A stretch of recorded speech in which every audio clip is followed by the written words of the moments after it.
All right, week 7 of 10. So keep that in mind.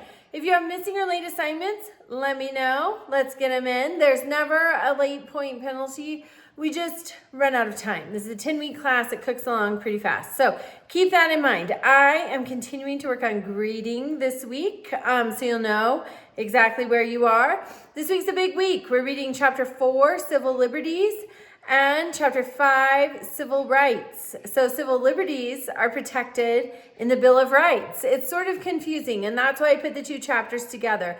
Then you're going to go and you have an assignment. You're going to look at the Constitution. You're going to look at two important cases that have dealt with really the civil rights movement. So the first one you're looking at is Plessy versus Ferguson. It's from 1896. Why do we look at that? That's a million years ago.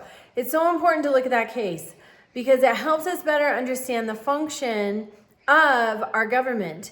So what happened is Homer Plessy boarded a Louisiana rail car. He was of mixed race and he sat in the whites only section. This is the 1896. This is long after the Civil War, long after the addition of the Civil War amendments to the Constitution. And so he sat where he wanted to sit, as he should get to do. It's a public railway. He was arrested for this. The fight went all the way to the Supreme Court, where the Supreme Court, who really should be the guardian of our rights and our liberties, perverted the 14th Amendment and created the separate but equal doctrine. There's one heroic dissenting justice on that Supreme Court in 1896. His name is John Marshall Harlan. He writes a very important dissent.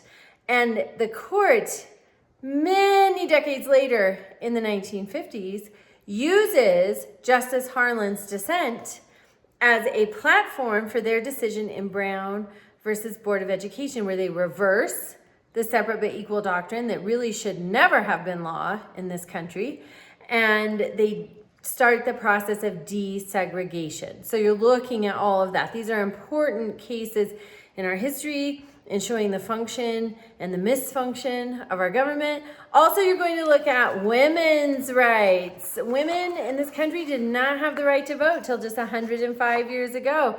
That's really not that long. So you're going to look at that in there too. So reach out with questions and have a wonderful week.